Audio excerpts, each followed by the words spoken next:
नमस्कार, स्वागत आहे तुमचं आपल्या यूट्यूब चॅनलमध्ये ज्याचं नाव आहे मराठी स्टोरीज वर्ल्ड. आणि आज आपण ऐकणार आहोत मर्मबंध भाग 39. सकाळी आवरून सगळे पुन्हा हॉस्पिटलमध्ये गेले आणि चौकशी विभागात त्यांनी निशिगंधा शिर्केंबद्दल विचारलं. सर, इथे ह्या नावाचं कोणीही पेशंट नाही, तिथल्या स्टाफने सांगितलं. काका, हेच हॉस्पिटल होतं ना? शेखरने शंकर काकांकडे बघत विचारलं. हो, हेच हॉस्पिटल आहे. मी स्वतः आलो होतो तिला ॲडमिट केलं तेव्हा, काका म्हणाले. मॅडम, जरा नीट चेक करा, शेखर म्हणाला. तुम्ही त्यांना ॲडमिट केलं ती एक्झॅक्ट डेट सांगू शकता का? तिने विचारलं. नाही, पण माका वर्ष लक्षात असा, असं म्हणत काकांनी तिला इयर आणि अप्रॉक्सिमेट मंथ सांगितला. सर, चेक करायला वेळ लागेल, कारण तेव्हाचा डेटा कम्प्युटरमध्ये नाही, फाईल्स चेक कराव्या लागतील आणि त्यासाठी बराच वेळ जाईल, ती म्हणाली. ठीक आहे, आम्ही वेट करू, अजिंक्य म्हणाला आणि ते सगळे बाहेर जाऊन थांबले. जवळजवळ 2 तासांनी त्यांना आतमध्ये बोलवलं. सर, ॲडमिशनची इन्फॉर्मेशन आहे इथे, त्यांना डिस्चार्जसुद्धा मिळाला आहे, ती म्हणाली. कधी मिळाला डिस्चार्ज आणि कुठे गेल्या त्या? अजिंक्यने विचारलं. ते मला माहीत नाही, इथे त्याची नोंद नाही, ती म्हणाली. मॅडम, प्लीज कोऑपरेट करा, खूप महत्त्वाचं आहे आमच्यासाठी हे जाणून घेणं की त्या कधी आणि कोणासोबत गेल्या, शेखर म्हणाला. सर सॉरी, पण मी नाही सांगू शकत. कदाचित दुसऱ्या कुठल्या फाईलमध्ये डिटेल आहेत का, ते मी एकदा परत चेक करते, ती बाई म्हणाली.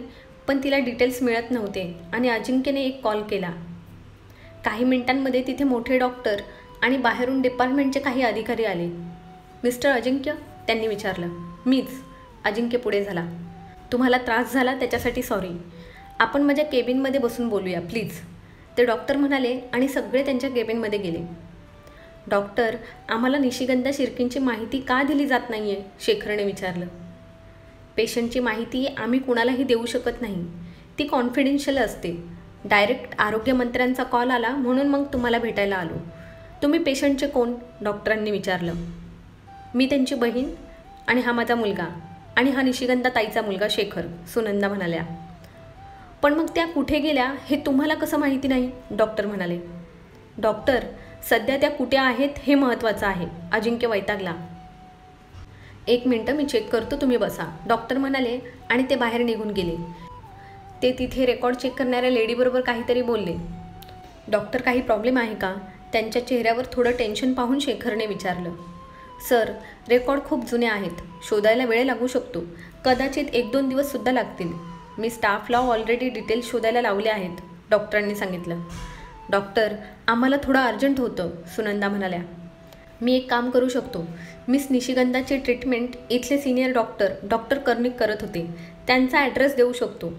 ते रिटायर्ड आहेत, सध्या त्यांच्या घरी असतात.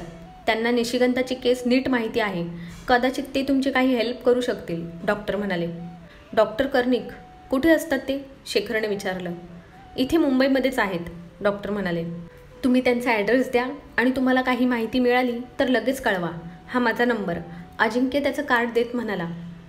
बाहेर आल्यावर त्या सर्वांनी एका हॉटेलमध्ये लंच केला आणि ते डॉक्टर कर्णिकांच्या घरी जायला निघाले.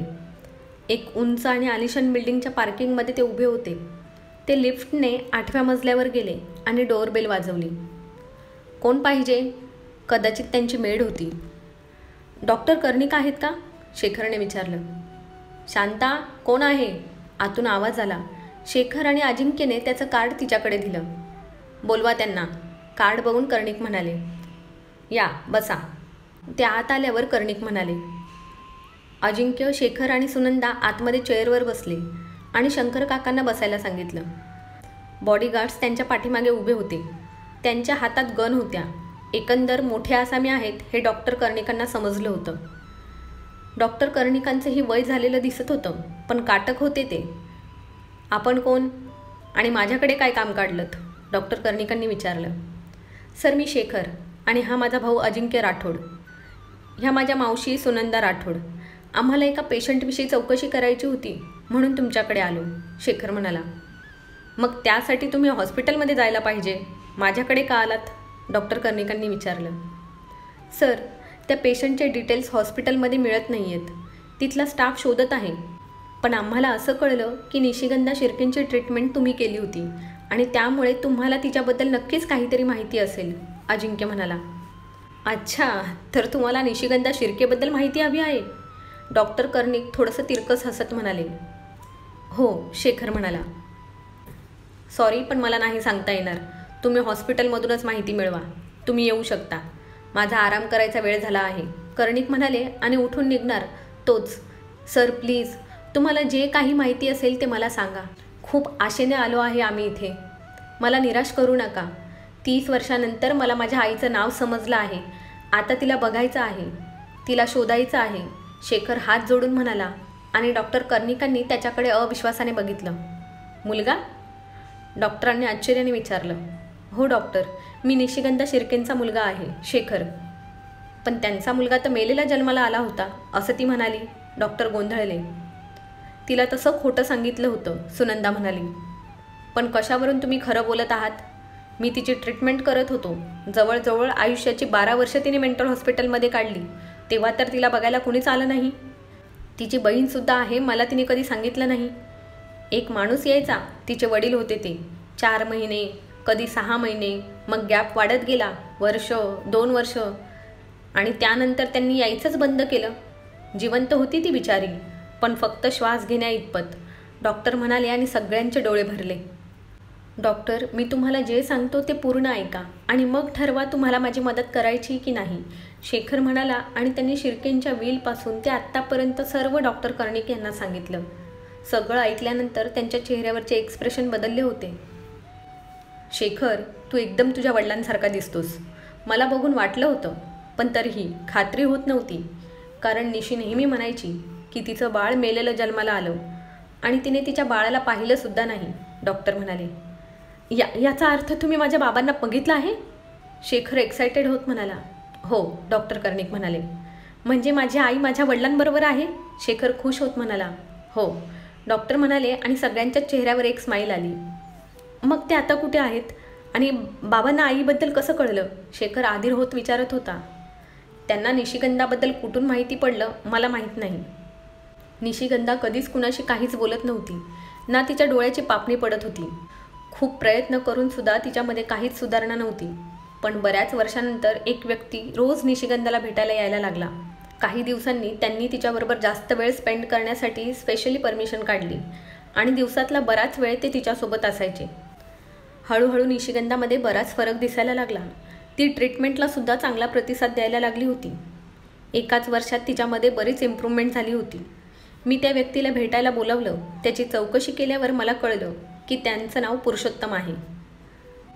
त्यांनी त्यांच्या आणि निशिगंधाबद्दल बरंच काही सांगितलं, पण तिची अशी परिस्थिती का झाली आहे हे त्यांना माहीत नव्हतं. त्यांनी माझ्याकडे चौकशी केली आणि जेव्हा त्यांना कारण कळलं ते खूप इमोशनल झाले होते. त्यांचे डोळे वाहत होते. त्यानंतर बरेच इंडियाच्या बाहेरचे डॉक्टरसुद्धा इथे निशिगंधाचे ट्रीटमेंटसाठी त्यांनी बोलवले होते. त्यांच्या प्रयत्नांना यश आलं. निशिगंधा नॉर्मल झाली होती. तिच्या डिस्चार्जच्या पेपरसाठी आम्ही तिच्या वडिलांना कॉल करणार होतो, पण निशिगंधाने विरोध केला. तिला पुरुषोत्तमबरोबरच जायचं होतं. त्यासाठी पुरुषोत्तम आणि निशिगंधाने कोर्ट मॅरेज केलं आणि ती पुरुषोत्तमबरोबर आउट ऑफ इंडिया गेली, डॉक्टर कर्णिक म्हणाले. म्हणजे ते आता इंडियाच्या बाहेर आहेत? शेखरने विचारलं. ते इंडियामध्येच आहेत. काही दिवसापूर्वी ते इंडियामध्ये शिफ्ट झाले आहेत. 4 दिवस झाले दोघेही मला भेटून गेले, डॉक्टर कर्णिक म्हणाले. डॉक्टर प्लीज, त्यांचा ॲड्रेस द्या मला. त्यांना भेटायचं आहे मला, प्लीज डॉक्टर, शेखर विनवणी करत म्हणाला. सॉरी, पण त्यांच्या परमिशनशिवाय मी त्यांचा ॲड्रेस नाही देऊ शकत, डॉक्टर म्हणाले. काय म्हणताय तुम्ही डॉक्टर? तुमच्या इतका मोठा माणूस नसा मी, पण एका मुलाला त्याच्या आईबापाक भेटायला परमिशन लागते का? शेखर काका म्हणाले. तुमचं खरं आहे, पण डॉक्टर बोलता बोलता थांबले. पण काय डॉक्टर, तुमचा अजूनसुद्धा विश्वास नाही का आमच्यावर? 1 मिनिट म्हणत अजिंक्यने भालचंद्र शिर्केंची व्हील त्यांच्या टेबलवर ओपन करून दाखवली. शिवाय शेखर ज्या अनाथ आश्रमामध्ये लहानचा मोठा झाला त्याचे पुरावेसुद्धा त्याने दाखवले. ठीक आहे, तुमच्या बोलण्यावर विश्वास ठेवतो मी. हा घ्या त्यांचा ॲड्रेस. डॉक्टरांनी एक कार्ड काढलं आणि शेखर ते कार्ड पाहून स्तब्ध झाला. तो कार्डकडे असा का बघत आहे म्हणून अजिंक्यने त्याच्या हातातून ते कार्ड घेतलं आणि त्याचीसुद्धा अवस्था तशीच झाली. मी सुद्धा असाच बघत होतो जेव्हा मला कळलं की ते कोण आहेत, डॉक्टर हसत म्हणाले. पुरुषोत्तम गीते? अजिंक्य म्हणाला आणि सुनंदासुद्धा शॉक झाली. हो, वर्ल्डच्या टॉप बिझनेसमॅनमधील एक नाव पुरुषोत्तम गीते, डॉक्टर म्हणाले. रात्र झाली होती. एका चांगल्या रेस्टॉरंटमध्ये जाऊन सगळ्यांनी अगोदर जेवण केलं आणि मग हॉटेलवर आले. दिवसभर अनुने बरेच कॉल केले होते, पण शेखरने तिला नंतर बोलू असा मेसेज सेंड केला होता. रात्री त्याने तिला कॉल केला आणि प्रिन्सेसची विचारपूस केली. प्रिन्सेस झोपली होती. अनुने आई भेटल्या का असं विचारलं. अनु, आई नाही भेटली. तिला हॉस्पिटलमधून डिस्चार्ज मिळाला आहे, शेखर म्हणाला. मग त्या कुठे आहेत? अनुने विचारलं. बाबाबरोबर आहे ती. उद्या त्यांना भेटायला जाणार आहे. ते इथेच आहेत मुंबईमध्ये, शेखर म्हणाला. तो आनंदी आहे हे त्याच्या आवाजावरूनच जाणवत होतं. सकाळी नाश्ता वगैरे आवरून ते सर्व बांद्रा लिंक रोडकडे निघाले. काही तासांमध्ये ते गीते हाऊसच्या बाहेर होते. अजिंक्यने त्यांचं कार्ड गेटवर दिलं आणि साहेबांना भेटायचं आहे असं सांगितलं.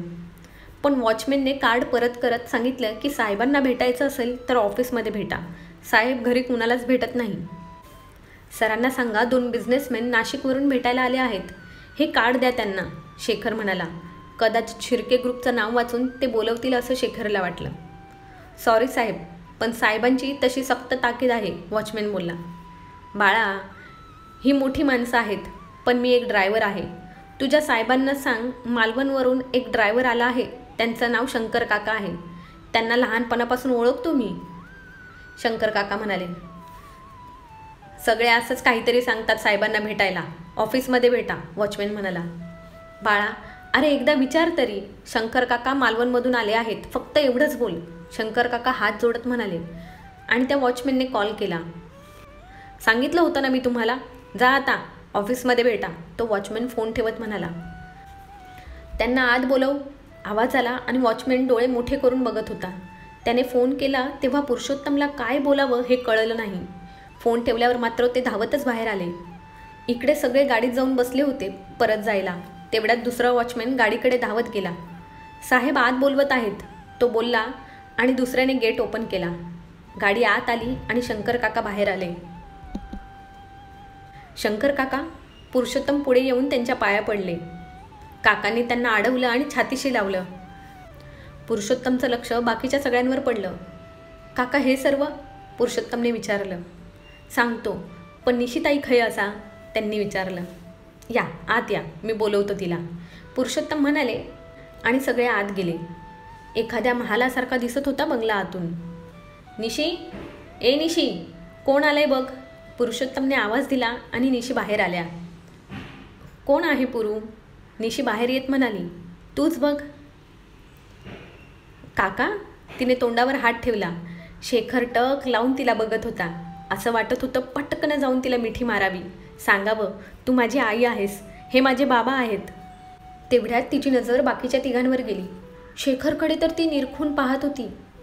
काय बघतेस त्याला? सेम तुझ्या पुरूसारखा दिसतोय ना तो, काका म्हणाले. हो, ती म्हणाली. तिने भरलेल्या डोळ्यांनी पुरुषोत्तमकडे पाहिलं. पुरुषोत्तम तिच्या जवळ गेले आणि तिच्या खांद्यांना पकडून तिला मानेनेच रडू नको म्हणून सांगितलं. बबन, पाणी आण, पुरुषोत्तमने आवाज दिला. काय घेणार, चहा की कॉफी? पुरुषोत्तमने विचारलं. चहा चालेल, सुनंदा म्हणाल्या. काका, आमच्याबद्दल तुम्हाला कसं कळलं? पुरुषोत्तमने विचारलं. ते नंतर सांगतो, आधी सांगा तुम्ही दोघे कसे आहात, काका म्हणाले. मजेत आहोत, पुरुषोत्तम म्हणाले आणि निशीच्या बाजूला बसले. काका, ह्यांची ओळख नाही सांगितली. पुरुषोत्तमने एक नजर तिघांवर टाकली. कपडे आणि राहणीमानावरून ते काकांचे कोणी नातलग वाटत नव्हते, चांगल्या घरातले दिसत होते. मी सुनंदा राठोड, भालचंद्र शिर्केंची छोटी मुलगी. सुनंदाने तिची ओळख करून दिली आणि निशीने तिच्याकडे आश्चर्याने पाहिलं. ताई, तुला माझ्याविषयी माहीत आहे की नाही मला माहीत नाही, पण मला 3 दिवसापूर्वीच तुझ्याविषयी कळलं, सुनंदा म्हणाल्या आणि निशीने पुरूकडे पाहिलं. तिला तुमच्याविषयी माहीत आहे, फार अगोदरपासून, पण तिने मला सुद्धा सांगितलं नव्हतं, पुरुषोत्तम सुस्कारा सोडत म्हणाले. ताई, मला माफ कर, माझ्या आईमुळे तुला अजाणतेपणी त्रास झाला. सुनंदाने हात जोडत माफी मागितली आणि निशी जागेवरून उठून तिच्या जवळ गेली आणि तिचे हात खाली केले. त्यात तुझी काहीच चुकी नाही आणि त्यांचीसुद्धा नव्हती. त्यांना माझ्याविषयी काहीच माहिती नव्हतं, मग त्यांची चूक कशी असेल? निशी म्हणाली आणि दोघींनी एकमेकींना मिठी मारली. दोघीही रडत होत्या. तुम्हाला निशीबद्दल माहिती पडू नये म्हणून निशी हॉस्पिटलमधून आल्यानंतर बाबांना कधीही भेटायला गेली नाही आणि बाबा गेल्याचं कळल्यावर सुद्धा तिने तिकडे जाणं टाळलं, पुरुषोत्तम म्हणाले. पण का ताई, तू तरी सांगायचं ना. तुझा हक्क होता सगळ्यावर, माझ्यापेक्षा जास्त, आणि तरीही तुझीच उपेक्षा झाली नेहमीच. सुनंदा रडत होती. कदाचित ते माझं प्रारब्ध होतं, निशी म्हणाली. नाही, तुझं प्रारब्ध नव्हतं, बाबांच्या चुका होत्या त्या. त्यांनी तुला आयुष्यभर त्रास दिला, पण आता नाही ताई, तुझं सगळं तुला परत मिळणार आहे, सुनंदा डोळे पुसत म्हणाल्या.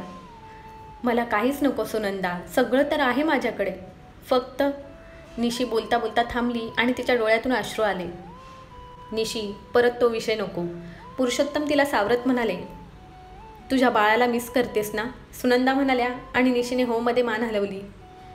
त्याला पाहिलं सुद्धा नाही मी, आता याच्या एवढा असता आणि दिसायला सुद्धा.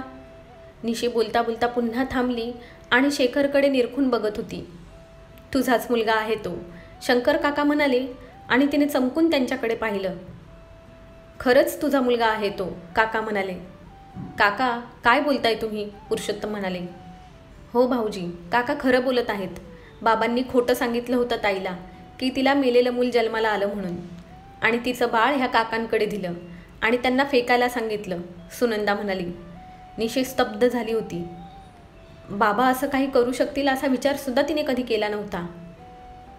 तिला काय खरं काय खोटं कळत नव्हतं, डोळे फक्त वाहत होते. शेखरची सुद्धा तीच अवस्था होती, त्याच्या तोंडातून शब्दसुद्धा फुटत नव्हता. आपल्या जन्मदात्यांना डोळे भरून पाहत होता तो फक्त.